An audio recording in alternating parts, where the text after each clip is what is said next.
Hello and welcome to Excel Highway. In today's video I want to show you how I created a math question and answer simulator using Excel and VBA code. The file is very simple. You click on the button, draw a question, you get a user form with the math simulator. You can change the max number that will appear here, and it will randomly select numbers and signs or math signs. So you need to answer the equation. 2 plus 5, 7, minus 20, that's minus 13. So I can write it. I can click on check answer and I get feedback.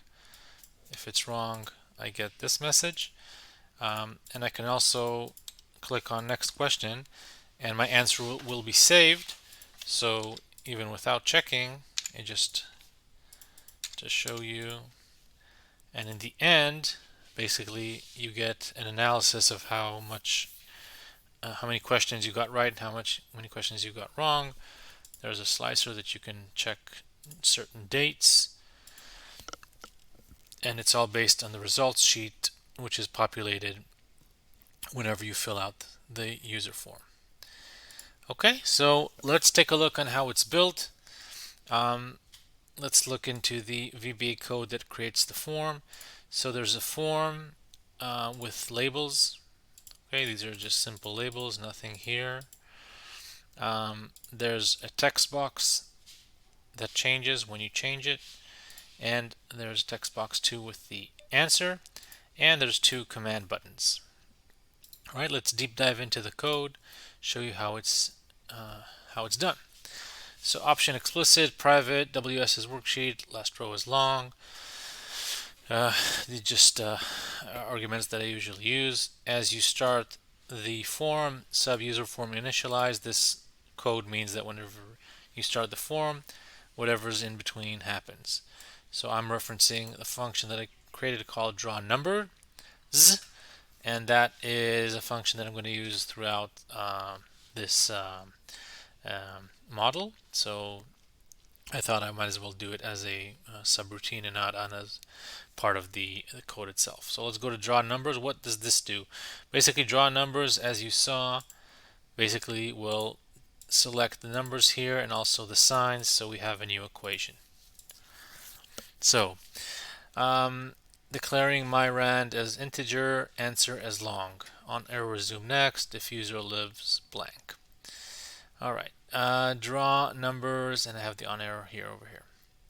Okay, so I added the on error just for this case. So if I clicked on this and I just deleted it, so that is just the case I added the on error.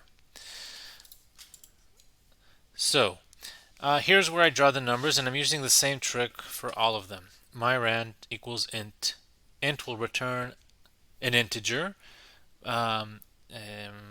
descending, so the closest number descending down. Text box 1, that's where you input the max number, dot value, that's going to return the value, times rand. Rand will return a number between 0 and 1, a decimal number. So basically, whatever number is over here times a number between 0 and 1, the result is rounded down, okay, plus 1. Okay? That will give us a number. And I'm doing that the same trick. I'm just going to populate the labels. So this is label 3, 5, and 7. So that's going to populate the number. And then I want to do the same thing for signs.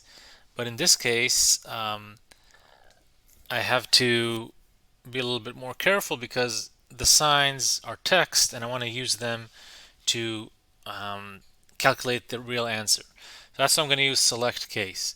So again, my rand equals int 3 times rand as before plus 1. And if case is 1, then it's a plus sign. And answer, which is a parameter that I use, that's label 3 times 1 plus label 5 times 1.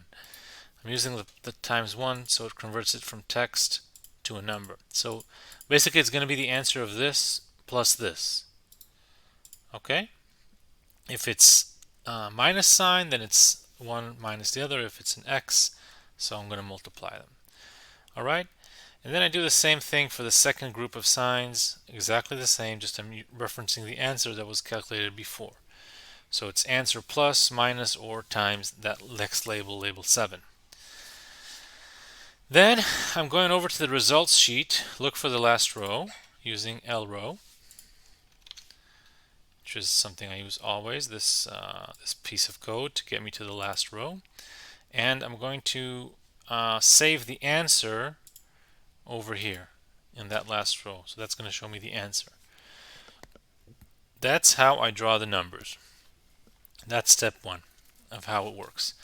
The next step is if I change the max number. I also want this to change, right? Because if I'm in the file itself, in the user form, so whenever I change the number, I want a fresh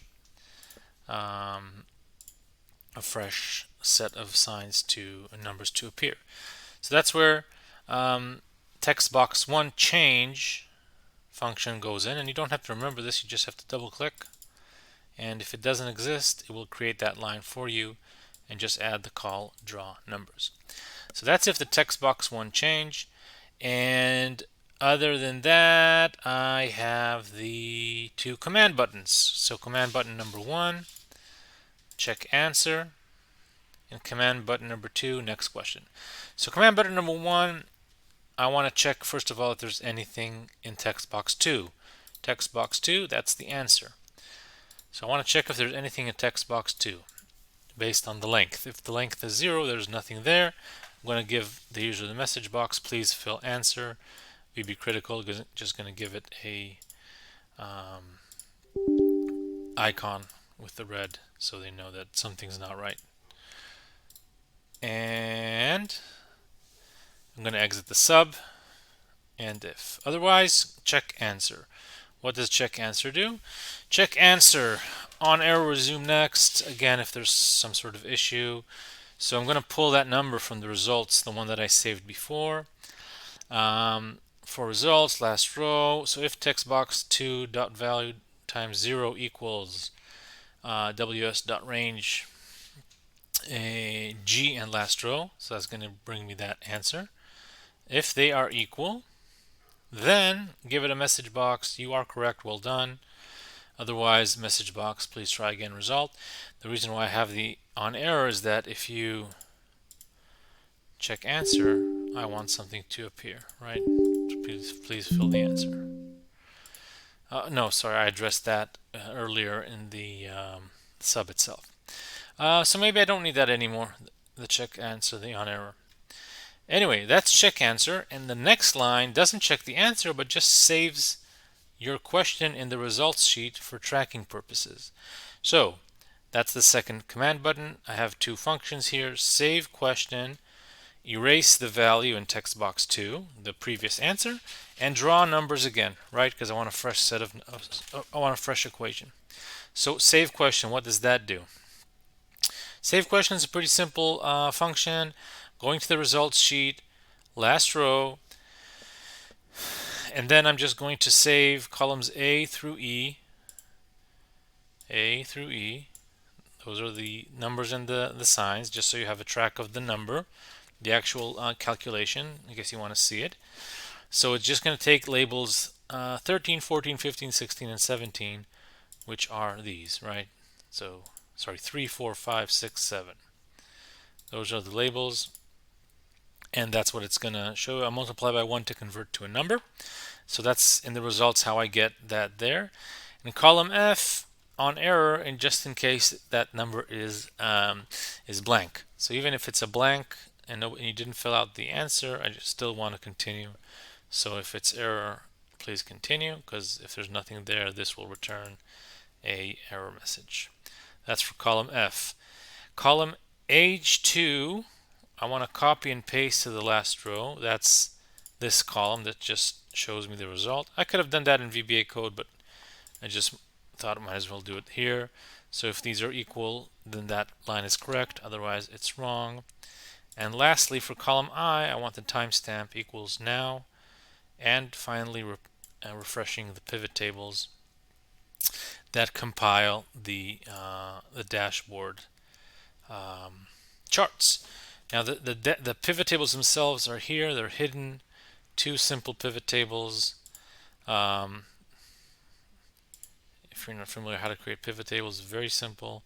Highlight all the columns. I like to highlight the columns. Insert pivot table. Let's say to new. That's the pivot table. What do we have here? All right, so we have the result as a row, and I have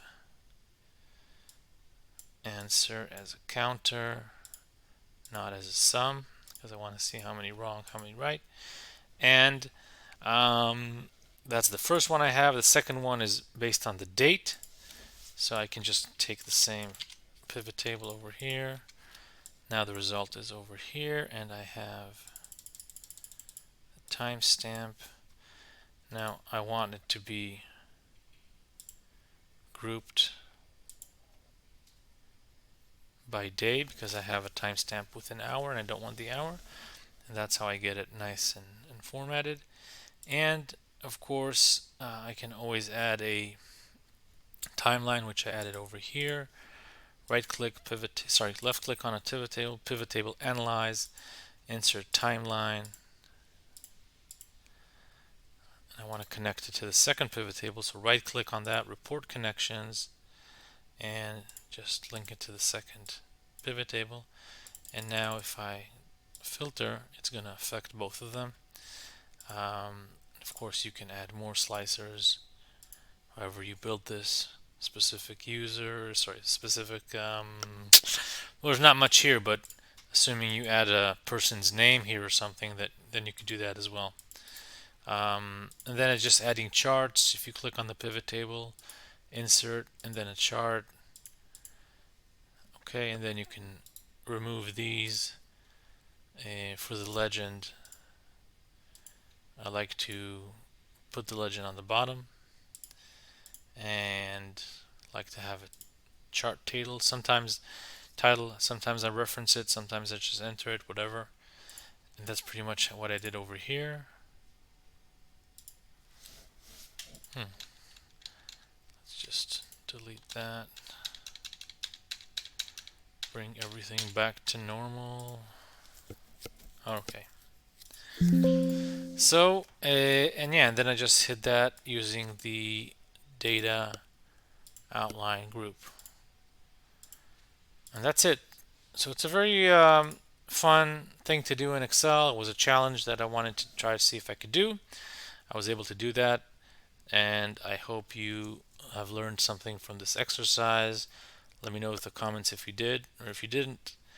Have a good one.